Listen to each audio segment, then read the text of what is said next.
পৃথিবীতে সবচেয়ে কষ্টের কাজ হলো সম্ভবত নিজের চোখের জল নিজ হাতে মুছে ফেলা আর হাসি মুখে বলে দেওয়া, কই না তো, কিছু হয় নাই তো, আমি ঠিক আছি। কাগজের নৌকো দিয়ে যেমন নদী চলে না, নদী পার হওয়া যায় না, তেমনি মিথ্যে আবেগ আর মিথ্যে ভালোবাসা দিয়ে জীবন চলে না। প্রেম ভালোবাসা স্বর্গের মতো অনুভূত হয়, কিন্তু যখন তা ব্যর্থ হয়ে যায় তখন তা যেন নরকের চাইতেও বেশি পীড়া দেয়, মানে যন্ত্রণা দেয়। বুঝতে পারছেন? সংসারটাকে আমি স্বপ্নের মতো সুন্দর করে গুছিয়ে রাখার চেষ্টা করি পরিশ্রম আর ভালোবাসা দিয়ে। আজকে এই ভিডিওটাই তোমাদের কাছে শেয়ার করব। Welcome back to my channel. আসসালামু আলাইকুম। তোমরা সবাই কেমন আছো? আমি আশা করি তোমরা সবাই খুব খুব খুব ভালো আছো। আলহামদুলিল্লাহ আমিও ভালো আছি এবং বিন্দাস আছি এবং আমার অল ফ্যামিলি ভালো আছে। তো এই যে দেখুন, আমি গোলা রুটি বানিয়ে নিলাম, ছেলেকে দিয়ে দিলাম, ছেলে খেয়ে টিউশনে চলে গেল। তারপরে ভাবলাম যে না, আমিও একটু খাই, ভোগ লাগছে যেহেতু, সেই জন্য আমিও একটু নাস্তা করে নিলাম, চা দিয়ে আর কি খেলাম। আর আজকে যা গরম পড়েছে কি বলবো, বলে বোঝাতে পারবো না আর কি। তো একজন গৃহিণী সারাদিন মানে কি করে, সারাদিন সংসারের কাজ কি করে, সেই ভিডিওগুলোই আমার, কিন্তু সেই ভিডিও লাইফস্টাইল ভিডিওগুলোই আমি শেয়ার করি। অন্য কিছু আমি চ্যালেঞ্জ ভিডিও ওইগুলো আমি কিন্তু শেয়ার করি না। তো সংসারটাকে গুছিয়ে রাখার দায়িত্ব হলো একজন গৃহিণীর, আর বাইরের থেকে ইনকাম করে এনে দেওয়ার দায়িত্ব হলো পুরুষের, হাজব্যান্ডের, তাই না? সেই সংসারটাকে যদি ভালোবাসা আর নিজের একটু কষ্ট আর পরিশ্রম দিয়ে গড়ে তোলা যায়, তাহলে অন্যরকম একটা সংসার, ভালোবাসা মায়া মমতায় জড়িয়ে একটা ভালো সংসার তৈরি হয়, তাই না? আর এত গরমের মধ্যে, আর আজকে জানো আমার কি অসুবিধা হচ্ছে, আমার পেটে প্রচুর পরিমাণে যন্ত্রণা হচ্ছে জানোই তো, মানে পেটের ব্যথা, মানে নামা পেটের ব্যথা আর কি। তো ওই রকম হয় আর কি, কষ্ট হয় আর কি, পেট ব্যথা মাসে মাসে। আর জানেন তো, সব সময় একটা সংসারের কাজ কিন্তু কম না। খালি যে রান্না বান্না হইলো, খাওয়া দাওয়া হইলো, আর বাদ বাকি কাজ কে করবে? কেউ করে দিয়ে যাবে না? আমরা তো মধ্যবিত্ত ঘরের গৃহিণী, তাই না? কোনো নকর চাকরও রাখতে পারবো না, নিজের কাজ নিজেকেই করতে হবে। আর গ্রামাঞ্চলে বেশিরভাগ কিন্তু নিজের বাসার কাজ নিজেই করে নেওয়াই ভালো। আর আমাদের গ্রাম অঞ্চলে কিন্তু অত রোগ ব্যাধি হয় না, বড় ধরনের অত রোগ ব্যাধি হয় না, কারণ আমাদের গ্রামের মধ্যে প্রত্যেক গৃহিণীরা কিন্তু সংসার নিয়ে আর কি ব্যস্ত থাকে, যেহেতু মধ্যবিত্ত ঘরের সবাই আর কি। ক্বচিৎ আছে ধনী লোক আছে, কিন্তু খুবই কম। গরিবের সংখ্যা, মধ্যবিত্তের সংখ্যা কিন্তু খুবই আর কি বেশি। তো সেই জন্য আমাদের অত রোগ ব্যাধি হয় না, আলহামদুলিল্লাহ। আর ধনীর মধ্যে কি হয় জানো, নকর চাকর রেখে দেয়, ওই শোয়া বসা হাঁটেও না, মানে হাঁটা চলাও বন্ধ। তো আমাদের গ্রামের মধ্যে এরকমই হয়, কিন্তু আমাদের নিজের সংসারের কাজ নিজেই করলে রাত্রিবেলা ঘুমোতে মানে শুলেই ঘুম ধরে। আর বড় লোকদের মধ্যে কি জানো, ঘুম তো ধরেই না, ওই ঘুমের বড়ি ওষুধ টষুধ খেয়েই আর কি ঘুমায়, এরকম পরিস্থিতি। সেই জন্য আমি বলি কি, নিজের কাজ নিজে, যতটুকু সংসারের কাজ ততটুকু নিজে করাই বেটার আমার পক্ষে আর কি। তো সকালবেলায় কি পেট ব্যথা হচ্ছিল, ভাবছিলাম যে না আজকে রান্নাই করব না, শুয়েই থাকি। তো ফির আবার ভাবলাম যে না, রান্না করতে হবে, একটু হলেও খেতে হবে, নাহলে শরীর চলবে না। আবার বড় ভিডিও করতে হবে, তাকে এডিট করতে হবে, থাম্বনেল দিতে হবে, টাইটেল লিখতে হবে, অনেক কিছু কাজ আছে আমার, বসে শুয়ে থাকলে চলবে না। তারপরে আল্লাহ ভরসা করে উঠে পড়লাম, সংসারে কাজে লেগে পড়লাম। দেখুন, তোমাদের সাথে কথা বলতে বলতে কোথা থেকে কোথা চলে আসলাম। আর আজকে যা গরম পড়েছে কি বলবো, আর এটা লাস্ট গরম। তো এই শ্রাবণ মাসের মনে হয় 1 সপ্তাহ আছে, আর ভাদ্র মাসটাই তো গরম, তাই না? ভাদ্র মাস পড়ে গেল, সবাই মামা মামির হাতে ভাত খাবে, কিন্তু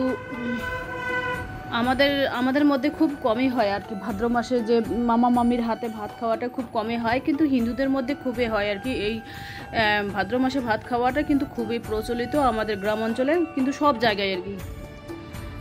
তো চলো ব্লগটা দেখতেই থাকো ফার্স্ট থেকে লাস্ট অবধি, আশা করি খুব ভালো লাগবে। এই যে ওই যে আটা টাটাগুলো টেকিয়ে নিলাম, কারণ যদি পোকা টোকা থাকে সেই জন্য আর কি টেকে নিলাম। আর চাল টাল ঝেড়ে এই যে তুষগুলো এখানে জমা হয়েছে, এইগুলো এখন তুলে মুরগিদের খাবারের সাথে অ্যাড করব। কারণ মানে এই গুঁড়ো টুড়া চালের যে বাঁচে ঝাড়াঝাড়ি করে সেগুলো কিন্তু আমি মুরগিদের খাবারের সাথে অ্যাড করি। এগুলো আমি ফেলাই দেই না। আমার মুরগিদের কিচ্ছু আটে না, ওদের শাক সবজি যা আছে ডান্টি মুন্টি সবজির ছাল টাল সবই ওদের দেই, ওরা খায় কিন্তু খুব সুন্দরভাবে একেবারে খায়। তো এবার আমি রুমটা ঝাড়ু দিয়ে নিয়ে একটু মোছামুছি করে নেব। তারপরে বারান্দাটা একটু ঝাড়াঝাড়ি মোছামুছি করবো না, বারান্দাটা একটু এমনি ঝাড়াঝাড়ি করে নেব। অত কিছু কাজ দেখাতে পারবো না তোমাদের, যেহেতু আমার পেটের যন্ত্রণা প্রচুর পরিমাণে। তো আজকে কোনো ওষুধ খাইনি, সকালবেলায় ওই কাঁচা হলুদ একটু খেয়েছি। এর আগেও কিন্তু আগের দিনেও কিন্তু পেট ব্যথা ছিল আমার। তো জানোই তো মহিলাদের মাসে মাসে যে একটা মাহিনা হয়, সেই মাহিনার যন্ত্রণা হয় আর কি, পিরিয়ডের যন্ত্রণা আর কি। মানে পুরুষরা জানবে না কিন্তু মহিলারা সবাই জানবে। পিরিয়ডের যন্ত্রণা আমার প্রচণ্ড পরিমাণে হয় মাসে মাসে। তো 1-2 দিন আর কি থাকে, তারপরে আবার যদি খুব প্রচুর পরিমাণে হয় তাহলে ওষুধ খাই, না হলে আবার খাই না। কালকে ওষুধ খাইছিলাম, একটু কমেছে, আজকে আবার ব্যথা শুরু হয়েছে।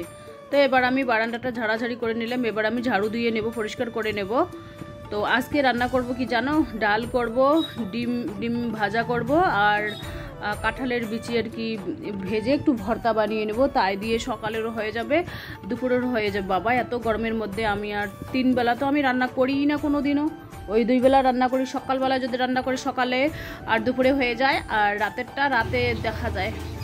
রাতের ভিডিও তো তোমাদের কাছে আমি শেয়ার করি না, এই কারণে এত প্রচুর পরিমাণে গরম আর শেয়ার করা আমার সম্ভবই হয় না। আর আজকে একটা বিয়ে বাড়িতে যাব, কিন্তু বিয়ে বাড়ির ব্লগ আমি তোমাদের কাছে শেয়ার করব না, জাস্ট গিফটটাই একটু শেয়ার করব তোমাদের কাছে। ওই আগের দিনে যে শাড়িটা দেখিয়েছিলাম সেই শাড়িটাই আর কি মেয়ে প্যাকিং করে ওই শাড়িটাই দিয়ে আসবো। কারণ আমি চেনা জানা লোককে আমার ভিডিওতে আনি না, সেই জন্য আর কি ভিডিওতে মানে বিয়ে বাড়ি যাওয়া ভিডিওটা তোমাদের কাছে শেয়ার করব না। তো এই যে দেখুন রোদের ঝলক, বাপরে বাপ, সংসার সমস্ত কাজ গুছিয়ে গেছে, একটু খাইয়ে দাইয়ে দোকানে চলে আসলাম। দোকানে সেলাইও করব না আজকে, একটু আরাম করবো আর কি, ফ্যানের হাওয়া, যেহেতু দোকানের ফ্যানের হাওয়াটা খুবই ভালো, সেজন্য ফ্যানের হাওয়া একটু আরাম করব। আর এই যে দেখুন বেডশিটটা বদলিয়ে দিয়েছে, এই যে মেয়ে প্যাকিং করতেছে, এটা হচ্ছে সন্ধ্যার টাইম, মানে গিফটটা আর কি প্যাকিং করতেছে মেয়ে। এই গিফট নিয়েই আর কি বিয়ে বাড়িতে যাব। তো ছেলে যাবে না বলছে, যে দেখুন শাড়িটা হালকা হালকা আকাশি আর কি, মানে এক কালারে ছোট একটু সাদা সাদা সিটের আছে, কিন্তু খুব ভালো মানাবে, যেহেতু ও আমার মেয়ের মতোই আর কি। ও তো আমার মেয়ের থেকে একটু ও হেলদি। তো চলো আজকের ভিডিও এ পর্যন্তই, ততক্ষণ তোমরা সবাই সুস্থ থাকো, সাবধানে থাকো, টাটা, আল্লাহ হাফেজ। আর আমার জন্য সবাই দোয়া করবেন যাতে আমার পিরিয়ডের যন্ত্রণাটা একটু কমই হয়, একটু কষ্টটা কমই হয়, তাই না? তোমরা তো আমার ফ্যামিলি মেম্বার, তাই না? তো সেই জন্য আর অত কিছু শেয়ার করব না, যতটুকুই পারলাম তোমাদের কাছে শেয়ার করলাম। তো ততটুকুই তোমরা আর কি সন্তুষ্ট থাকো, প্লিজ আমার সাথে থেকো। আগের চ্যানেলটাতে যেভাবে আমাকে সাপোর্ট করেছো, এই চ্যানেলটাতেও আমাকে সেইভাবেই সাপোর্ট করো তোমরা। তো এই যে দেখুন টেপ নিয়ে এসেছে, এগুলো দিয়ে আর কি চিপকিয়ে দেবে, মেয়ে সুন্দর করে প্যাকিং করতে জানে। তো ছেলেকে এত মস্তি, ছেলেকে মেয়ে বলছে, আমি বলতেছি, তবুও যাবে না আর কি বিয়ে বাড়িতে, জানি না কেন জানি যায় না।